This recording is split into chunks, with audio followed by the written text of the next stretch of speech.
پھینکنے والے افراد جو تھے جنہوں نے یہ پروگرام بنایا تھا وہ کون تھے؟ وہ 12 منافقین جن کے نام رسول اللہ نے حذیفہ یمانی کو بتائے تھے، وہ 12 لوگ کون تھے؟ وہ کون سا فرد تھا جو ساری زندگی حذیفہ یمانی سے پوچھتا رہا کہ ان ناموں میں کہیں میرا نام تو نہیں ہے؟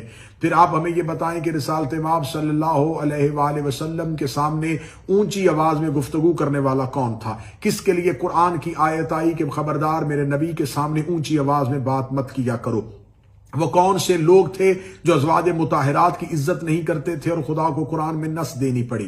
وہ کون سے لوگ تھے جنہوں نے نبی کو کاغذ قلم دینے سے انکار کیا تھا؟ وہ کون سے لوگ تھے جن کو حجرے سے رسالت مآب نے یہ کہہ کے نکالا تھا کہ میرے گرد شور نہ کرو؟ وہ کون سے لوگ تھے جنہوں نے رسالت مآب صلی اللہ علیہ وآلہ وسلم کی زندگی میں مسجد کے اندر بیٹھ کے رسالت مآب کے خلاف گفتگو شروع کی اور قرآن میں سورہ منافقون اتر آئی؟ وہ قرآن میں سورہ منافقون کی آیات جو تھی وہ آیات کافروں کے لیے نہیں تھی، یہودیوں کے لیے نہیں تھی۔ ان آیات کے مصداق اس دور کے کون سے افراد تھے؟ بعد از رسول جناب رسالت مآب کی دنیا سے جانے کے بعد آپ ہمیں بتائیں کہ رسالت مآب کے جنازے پہ شامل ہونے والے افراد کون تھے؟ جن کو رسول کے بعد خلافت اور حکومت ملی وہ جنازہ پیغمبر میں کہاں تھے؟ وہ رسول پاک کی تدفین اور تکفین کے وقت کہاں پر موجود تھے؟ رسالت مآب صلی اللہ علیہ وآلہ وسلم کا جنازہ کس نے پڑھایا اور کتنے افراد رسول کے نماز جنازہ میں شریک ہوئے؟ بعد از رسول جناب رسالت مآب کے جانے کے بعد سقیفہ بنی سعدہ میں جو خلافت تقسیم ہوئی، جو اجماع ہوا، وہاں پر جو شور ہوا تھا وہ شور کرنے والے افراد کون تھے؟ سعد بن عبادہ انصاری قبیلہ خزرج کے سردار کو وہاں پر مکوں، تھپڑوں اور ٹھڈوں کے ساتھ مارنے والے افراد کون تھے؟ جن لوگوں نے بیعت خلیفہ کی نہیں کی تھی ان کے خلاف شورش برپا کرنے والے کون تھے؟ منکرین زکوٰۃ کا بہانہ بنا کر قبائل پہ حملہ کروا دینا اور مالک بن نویرہ کو قتل کرنے والا فرد کون تھا؟ کون تھا جس نے مالک بن نویرہ کو قتل کرنے کے بعد ان کی زوجہ کے ساتھ زنا بالجبر کیا تھا؟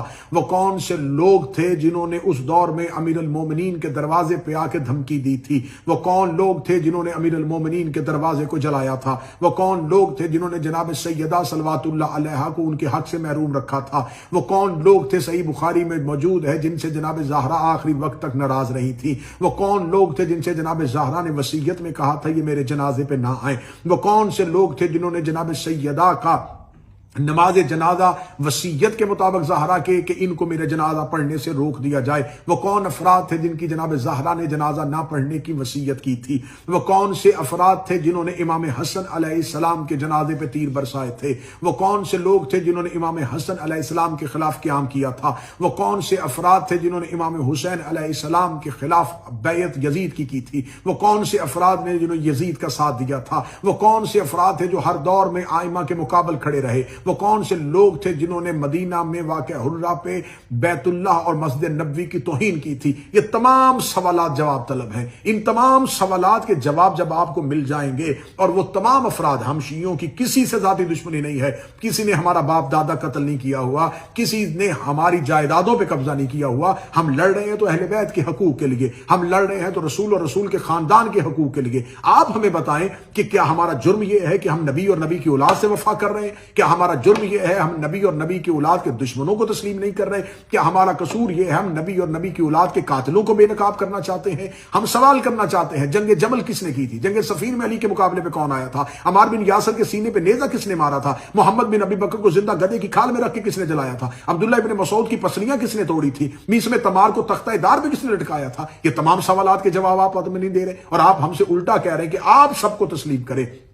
پہلے آپ کو بتانا پڑے گا، قاتل علیحدہ کرنے پڑیں گے، مقتول علیحدہ کرنے پڑیں گے، ظالم علیحدہ کرنے پڑیں گے، مظلوم علیحدہ کرنے پڑیں گے، مومنون علیحدہ کرنے پڑیں گے، منافقون علیحدہ کرنے پڑیں گے۔ جس دن آپ نے خلوص سے دل اور صاف نیت کے ساتھ یہ کام سر انجام دے دیا، قرآن اور آپ ہی کی احادیث کی کتابوں سے آپ نے نبی کی توہین کرنے والوں کو، رسول اللہ کی توہین کرنے والوں کو، اہل بیت کی توہین کرنے والوں کو مجرم ڈکلیئر کر دیا، اس کے بعد جو افراد بچ جائیں گے وہ محبان رسول اور اہل بیت رسول ہوں گے۔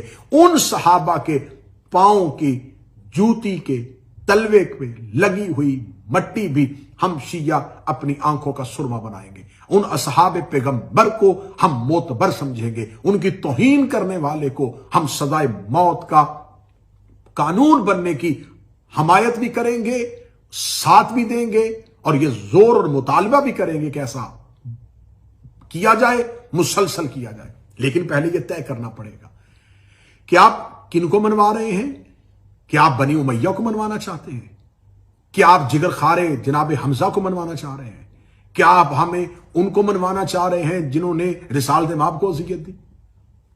میرا سوال ہے کہ یہ بل لے کے کون آیا؟ جماعت اسلامی کے ایک رکن قومی اسمبلی۔ تو جماعت اسلامی جو ہے اگر وہ اس بل کو پاس کروانا چاہتی ہے اور وہ اس بل کو تجویز کنندہ میں سے ہے، اس بل کی تائید کرنے والوں میں سے ہے، تو جماعت اسلامی کا بانی کون تھا؟ مولانا ابو العلا مودودی۔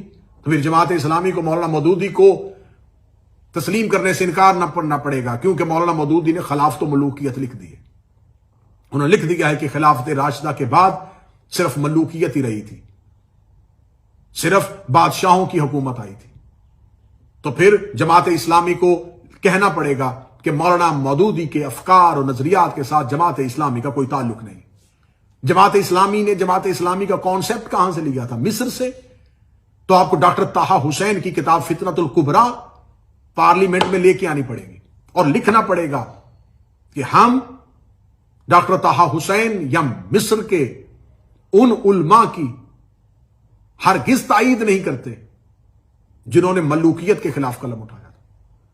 پھر آپ کو صحیح بخاری چھوڑنی پڑے گی، پھر آپ کو مسلم چھوڑنی پڑے گی، پھر آپ کو مشکات کا انکار کرنا پڑے گا۔ کر دے پھر انکار۔ دو رستے ہیں، یا آپ اپنی ان کتب کا انکار کریں کہ ان تمام کتابوں میں جو لکھا ہے وہ تمام کتابوں پر لکھا ہوا غلط ہے، اور ہم ان تمام کہ ہم بخاری کے نظریات سے، ہم مسند کے نظریات سے، ہم احمد بن حنبل کے نظریات سے، ہم امام مالک کے نظریات سے، ہم ابن خلدون کے نظریات سے، ہم شبلی نعمانی کے نظریات سے، ہم مولانا ابو العلا مودودی کے نظریات سے سب سے ہٹ کے ہیں، تو پھر آپ ایک کوئی اور فرقہ ہے۔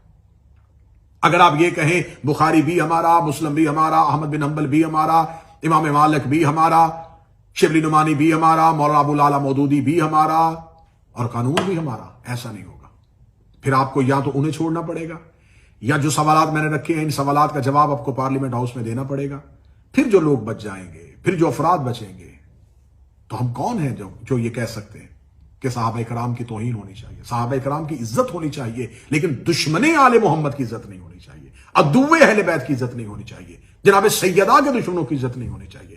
ہمارا تو صرف اتنا ہی مطالبہ۔ اگر یہ ہمارا مطالبہ غلط ہے تو میرے اہل سنت عوام جو سن رہے ہیں وہ بتائیں، کیا نبی اور نبی کے اہل بیت کے ساتھ وفا کرنے والوں کو چھوڑ کے اہل بیت اور رسول کے ساتھ دشمنی کرنے والوں کو تسلیم کرنا اسلام ہے؟ تو پھر آپ کون سا اسلام مان رہے ہیں؟ آپ کس کا کلمہ پڑھ رہے ہیں؟ ان تمام سوالات کے جواب حل طلب ہیں، جوابات بڑے ضروری ہیں۔ جس دن آپ کے پاس یہ تمام جواب آ گئے، ملک میں امن آ جائے گا، ملک میں سکون آ جائے گا۔ نسلوں کے ذہنوں میں زہر نہ گھولیں، بچوں کی نظریاتی تربیت کریں، ان کے فکر کو ایک علیحدہ زاویہ نہ دیں۔ رسول جہاں امت کو کھڑا کر کے گئے تھے، کتاب اللہ و اطرت اہل بیت، ان کو وہیں پہ رہنے دیں، انہیں رسول اور اہل بیت کے ساتھ متمسک رہنے دیں۔ میرا ملک قائد اعظم محمد علی جناح کا ملک ہے۔ محمد علی جناح کا نظریہ کیا تھا اسے پڑھ لیں۔ جس نے خواب دیکھا تھا ڈاکٹر اقبال کی شاعری پڑھ لیں۔ انہوں نے ملوکیت کو کس طرح سے للکارا اور دھتکارا ہے۔ لیکن ایک شر پسند ٹولہ، ایک مذہب کا نام استعمال کرنے والا ٹولہ، جنہوں نے یہاں پر مذہب کے نام پہ نہ دربار چھوڑا، نہ مسجد، نہ سکول چھوڑے، نہ کالج، نہ پولیس، نہ فوج، آج وہ چاہ رہے ہیں کہ اس ملک میں امن ہونے کے لیے قانون پاس ہو۔ اس ملک میں ہر وہ قانون پاس ہوگا جس کی قرآن اجازت دیتا ہے، جس کی سنت اجازت دیتی ہے۔ آل محمد علیہ السلام آپ کے حامی و ناصر ہو۔ خدا میرے ملک کو ایسے شر پسند اور شریروں سے محفوظ و مامون فرمائے۔ سلام علیکم یا علیہ السلام۔